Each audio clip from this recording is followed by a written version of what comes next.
बिस्मिल्लाहिर्रहमानिर्रहीम। Procurement book page number 18 lecture number 9 और हमारा आज का टॉपिक है रिक्विजिशन।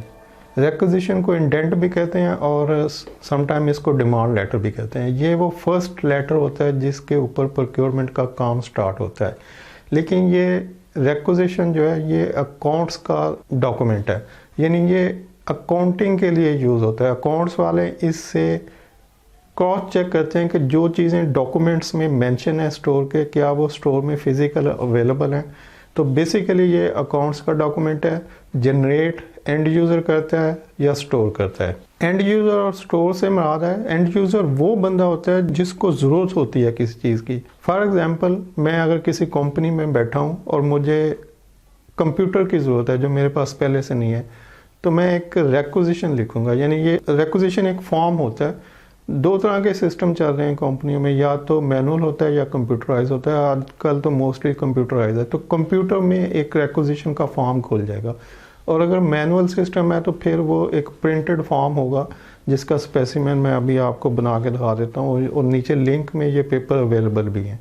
आज का जो लेक्चर है इसके कंटेंट जो भी हैं और रिक्विजिशन का स्पेसिमेन क्या होता है वो लिंक में अटैच है। अच्छा, अब मैनुअल कर रहे हैं या कंप्यूटर पे कर रहे हैं तो फॉर्मेट ऑलमोस्ट एक ही होगा। यानी जो फॉर्मेट मैनुअल प्रिंट हुआ होगा वही फॉर्मेट कंप्यूटर में जब ओपन करेंगे आप रिक्विजिशन को तो वो फॉर्म खुल जाएगा।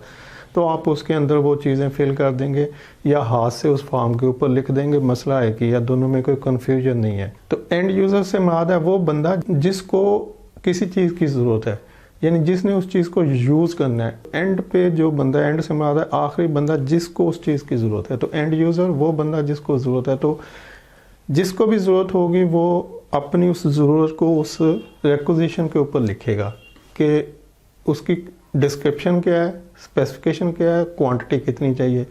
उसके बाद उसका जो इंचार्ज होगा वो उसको साइन करेगा कि ठीक है जी, मैं एग्रीड हूँ, इसको ये चीज़ जो है वो दे दी जाए। अब वो जो रिक्विजिशन जिस बंदे ने साइन किया और जो उसका इंचार्ज है उसने उसको काउंटर साइन करके अथोराइज कर दिया, अलाउ कर दिया। अब वो रिक्विजिशन आ जाएगी स्टोर वालों के पास।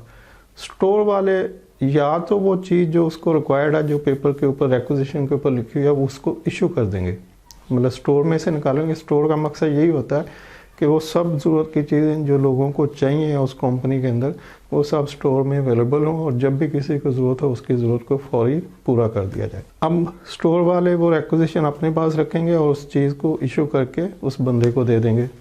तो ये मकसद पूरा हो गया। तो अब अकाउंट्स वाले जब भी उनको ऑडिट करना होगा उस स्टोर का कि आपके पास कितनी चीज़ें अवेलेबल थी, कितनी अभी पड़ी हैं, कितनी इशू की हैं, तो वो उस रिक्विजिशन से फिजिकल स्टॉक को मैच करेंगे कि रिक्विजिशन में इतनी चीज़ें इशू हुई हैं, टोटल इनके पास इतनी पड़ी थी, जिसमें से जो इशू हुई हैं वो निकाल दें तो बाकी जो बचता है वो अवेलेबल है। तो अगर वो बाकी अवेलेबल है तो इट मीन्स कि रिकॉर्ड ठीक है। तो पॉसिबल है कि बाकी जो बचे वो कम हो या ज़्यादा हो, तो इसका मतलब फिर कोई गड़बड़ है। तो फिर वो इसको क्रॉस चेक करेंगे कि कहाँ पर गड़बड़ है। तो इसलिए कह रहा हूँ कि जो रिक्विजिशन है वो अकाउंट्स वालों का एक डॉक्यूमेंट है जिससे वो टैली करते हैं चीज़ों को, जिससे वो उसकी काउंटिंग करते हैं। तो ये अकाउंट्स का एक डॉक्यूमेंट है जिसको एंड यूज़र इशू करता है, और जितने भी एंड यूज़र होंगे जिसको भी कुछ चीज़ चाहिए होगी वो सब लोगों के पास बुक अवेलेबल होती है रिक्विजिशन की। वो उसमें से अपनी ज़रूरत लिखते हैं और उसको स्टोर में भिजवा देते हैं। अब एक और पोजीशन हो सकती है कि जब रिक्विजिशन स्टोर वालों के पास आए तो वो स्टोर वालों के पास चीज़ हो ही ना। फॉर एग्जांपल, एक बंदे को गाड़ी अलाउ की जाती है मैनेजमेंट के, जिसको गाड़ी दे दें। डिपार्टमेंट उसके लिए गाड़ी रिक्विजिशन पे लिखता है और उसको स्टोर में भिजवा देता है। तो अब ज़ाहिर स्टोर में गाड़ी नहीं होगी, तो स्टोर वाले उस रिक्विजिशन को प्रोक्योरमेंट डिपार्टमेंट को भिजवा देंगे कि भाई ये गाड़ी परचेज़ करें और हमें भिजवा दें। तो परचेज़ वाले, प्रोक्योरमेंट वाले उस गाड़ी को परचेज़ करेंगे और स्टोर वालों को हैंड ओवर कर देंगे। तो इस तरह से एक रिक्विजिशन कंप्लीट हो जाएगी। अभी मैं आपको रिक्विजिशन का स्पेसिमेन बता देता हूँ ताकि आपकी अंडरस्टैंडिंग कुछ बेहतर हो जाए। रिक्विजिशन के ऊपर एक तो रिक्विजिशन का नंबर होगा कि इसका नंबर क्या है, इसकी डेट क्या है, और उसके बाद एक्सपेक्टेड डिलीवरी डेट होगा कि कब तक हमें इसकी डिलीवरी चाहिए। तो ये डेट आगे होगी कि इस डेट को हमने ये रिक्विजिशन इशू किया और ये जो रिक्विजिशन है इस डेट तक हमें मिल जाए। मतलब एक टाइम मेंशन कर दिएगा ताकि प्रोक्योरमेंट वालों को या स्टोर वालों को पता हो कि इस आइटम की कितनी अर्जेंसी है। उसके बाद डिपार्टमेंट होगा कि ये किस डिपार्टमेंट ने इशू की है। मतलब यहाँ पे प्रोडक्शन हो सकता है, यहाँ पे आईटी डिपार्टमेंट हो सकता है, एडमिन हो सकता है, चाहे जो भी डिपार्टमेंट है उस डिपार्टमेंट का नाम होगा। उसके बाद है सीरियल नंबर 1 2 3 4। उसके बाद इसका आइटम नंबर होगा, जैसे कि अगर ये कंप्यूटराइज्ड इन्वेंट्री है तो उसको कोई ना कोई आइटम नंबर मिला होगा। तो कुछ भी जैसे 2 9 3 4 5 6 इसका नंबर है आइटम का। और डिस्क्रिप्शन में आप कंप्यूटर ही लगा लें, लैपटॉप लिख दें कि एक लैपटॉप चाहिए, ठीक है। आगे क्वांटिटी होगी कि कितनी क्वांटिटी चाहिए, तो एक चाहिए। आप इसके नीचे प्रिपेयर्ड बाय, जिसने ये रिक्विजिशन इशू की है, चेक्ड बाय उस डिपार्टमेंट का कोई सीनियर बंदा जो चेक कर ले, और ऑथोराइज बाय जो भी एचओडी होगा वो इसको उस डिपार्टमेंट का, मतलब अगर आईटी की आइटम है तो आईटी वाले को चाहिए तो वो आईटी का जो इंचार्ज होगा वो इसको साइन कर देगा। तो जब आईटी वाला साइन करेगा तो ये रिक्विजिशन वैलिड हो जाएगी कि जी ये इसको देनी है चीज़। अब इसी तरह से दूसरी तीसरी चौथी आइटम, अगर एक से ज़्यादा आइटम होगी तो वो चलती जाएंगी, उनकी क्वांटिटी चलती जाएगी। तो इस तरह से ये आइटम आ जाएगी। अब यहाँ पर एक कॉलम और भी हो सकता है कि अगर तो ये रॉ मटेरियल है या इन्वेंट्री की आइटम है। फॉर एग्जांपल यहाँ पे नट बोल्ट है कोई, कि ये नट बोल्ट है और इसकी 10,000 क्वांटिटी चाहिए, तो इसके आगे एक और कॉलम भी पॉसिबल हो सकता है। मतलब कुछ ऑर्गेनाइजेशन में होता है, कुछ में नहीं होता। तो यहाँ पे अवेलेबल क्वांटिटी क्या है कि अभी हमारे पास स्टॉक कितना है, तो वो लिखेगा यहाँ हमारे पास 250 अवेलेबल है। तो 250 अवेलेबल है, 10,000 हो चाहिए। इसका मतलब कि अभी स्टॉक इतना है और 10,000 हो चाहिए।